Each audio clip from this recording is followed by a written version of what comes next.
نواز شریف نے کل یہ اسٹیٹمنٹ دیا ہے. میں تو کافی بلکہ ہم کئی صحافی کافی عرصے سے ہم یہ تجزیہ کر رہے ہیں, کہہ رہے ہیں کہ جی کم از کم 2 سال کہیں نہیں گئے, اور 2 سال میں کیا ہوگا, نچوڑا کون جائے گا؟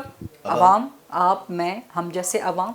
ٹیکسوں کے بوجھ تلے جو ہم پیٹرول یوز کرتے ہیں, جو ہم گیس بجلی یوز کرتے ہیں, جو ہم انڈائریکٹ ٹیکسز دے رہے ہوتے ہیں, چاہے ہم فون یوز کریں اس پہ ٹیکسز لگ رہے ہوتے ہیں, چاہے ہم صابن خریدیں, گروسری کریں, کچھ بھی کریں, ہر چیز پہ ہم ڈائریکٹ انڈائریکٹ ٹیکسز دے رہے ہوتے ہیں. سو اس اشرافیہ نے نہ تو بلیک اکانومی پہ ٹیکس لگانا ہے, نہ ہی بلیک اکانومی کو ڈاکیومنٹ کرنا ہے, نہ ہی ان بڑے بڑے امیروں کو, تاجروں کو ٹیکس نیٹ میں لے کے آنا ہے جو بڑے بڑے مگرمچھ ہیں, بڑی بڑی مچھلیاں ہیں, جو اس ملک کا خون نچوڑ رہے ہیں. ان سے ٹیکس نہیں لینا, ان سے پیسے نہیں نکلوانے, اپنی عیاشیاں حکومت کی کم نہیں کرنی, اپنے خرچے کم نہیں کرنے. سارا بوجھ کس پہ ڈالنا ہے؟ عوام کے اوپر. ابھی بجلی کے ٹیکسز بڑھا دیے ہیں, مزید 8 روپے مزید بجلی مہنگی کر دی ہے, پیٹرول پھر مہنگا ہونے جا رہا ہے. ابھی میں آج خبر دیکھ رہی تھی کہ جو آپ بجلی کا میٹر لگوائیں گے, پہلے آپ 1000 یا 1200 پے کرتے تھے میٹر کا رینٹ, سوری میٹر کی فیس, اب آپ کو وہ 18-20 ہزار دینی پڑے گی. تو یہ کیا تماشا ہے؟ اس طرح تو حکومت آپ نہیں چلا سکیں گے. اس طرح تو پھر اب وہ 2 سال کا جو آپ کو ڈراوا دے رہے ہیں, وہ ایک جو اسکیئر کرو ہوتا ہے نا, کھیتوں میں کھڑا کر دیتے ہیں تاکہ کوے فصل نہ خراب کر جائیں, تو یہ 2 سال کا اسکیئر کرو کھڑا کر رہے ہیں آپ کے ساتھ, بٹ سارا جو گردن کٹے گی وہ تو عوام کی کٹے گی. تو کیسے آپ سروائیو کریں گے؟ یہ بڑی مشکل صورتحال ہے. بالکل ٹھیک کہہ رہی ہیں میڈم.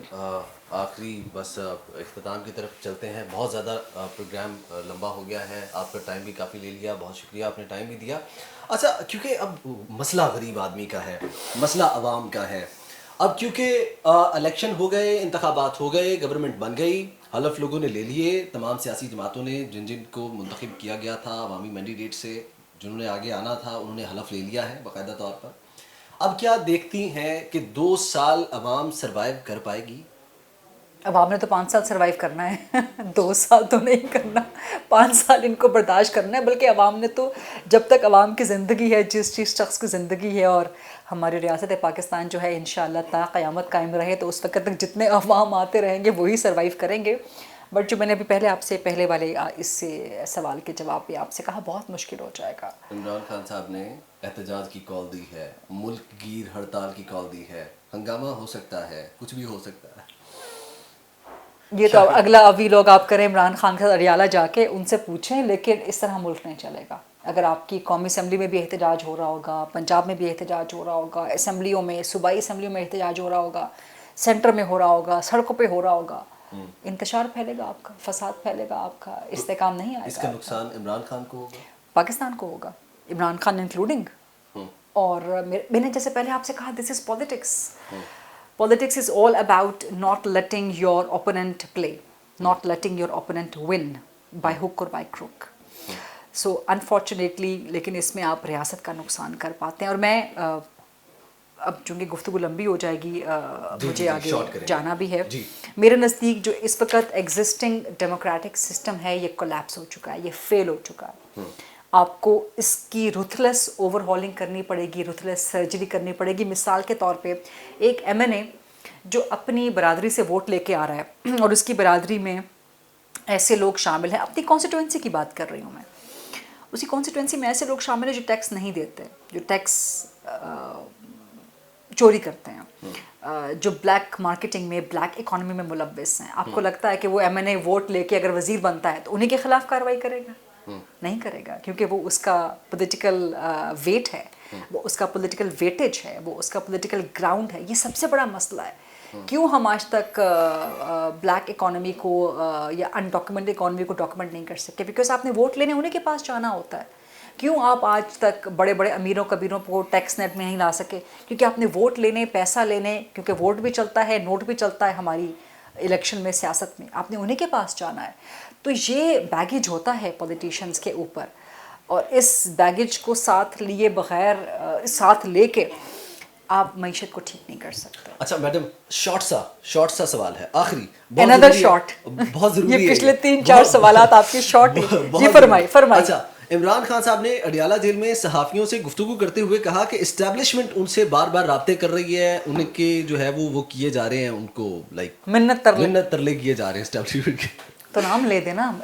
عمران خان صاحب ہمت کریں, ماشاءاللہ بڑے دلیر بڑے دبنگ سیاست دان ہے وہ, ہمت کریں نام لے دیں اسٹیبلشمنٹ میں کہ اسٹیبلشمنٹ میں کون سا بندہ ان کے پاس آ رہا ہے, تاکہ پھر ہم بھی بات کریں گے نا, ہم بھی پوچھیں گے کہ اسٹیبلشمنٹ تو کہہ رہی تھی کہ جی آپ اے پولیٹیکل ہیں, آپ تو کہتے ہیں ہمارے سیاست میں کوئی کردار نہیں ہے, تو کیوں جا رہے ہیں آپ عمران خان سے بات کرنے کے لیے؟ عمران خان تو پھر 9 مئی میں ملوث ہیں, ماسٹر مائنڈ کہلائے جاتے ہیں, تو پھر کیوں جا رہے ہیں ان سے بات کرنے؟ ہمت کریں نام لیں ایسے اسٹیبلشمنٹ. کل کو طیب گوندل صاحب کہہ دیں اسٹیبلشمنٹ میرے پاس آئیے کہ کیمرے بند کرو ہیں, تو پھر طیب صاحب کیا کریں گے آپ؟ خیر آپ تو صحافی ہیں, آپ کی بات پہ ہم اعتبار کریں گے, آپ ایک اچھا کام کرنے والے صحافی ہیں, بٹ سیاستدان ہمت کرے اور کہے کہ جی اسٹیبلشمنٹ کا یہ بندہ میرے پاس آیا, ورنہ خالی اسٹیبلشمنٹ کرنا یہ آپ کے اپنے ووٹر سپورٹر کو تو بڑا اچھا لگ سکتا ہے کہ دیکھیں جی خان صاحب ڈٹ گئے نہیں, خان صاحب جھک نہیں رہے, خان صاحب ڈٹ کے کھڑا ہوا ہے, اور وہ تو اسٹیبلشمنٹ جو ان کے پاس آ رہی ہے. لیکن ہمت کرے. لیکن یہ میں آپ کو بتا دوں اسٹیبلشمنٹ نہ تو عمران خان سے بات کرنے کے موڈ میں ہے, نہ ہی ان سے بات کر رہی ہے, نہ ہی ان سے بات کرے گی. کم از کم اگلے 1-2 سال تک مجھے نظر نہیں آتا کہ عمران خان کو کوئی ریلیف ملے گا. ان کے کیسز بھی بہت مضبوط ہیں. بہت شکریہ غریدہ فاروقی صاحبہ ہمارے ساتھ موجود تھی, پروگرام میں اپنا تجزیہ پیش کر رہی تھی. بہت شکریہ غریدہ صاحبہ, آپ نے اپنا قیمتی وقت دیا. MYK ڈیجیٹل کو اپنا بہت سارا خیال رکھیں, اپنے میزبان طیب گوندل کو اجازت دیں. اللہ نگہبان.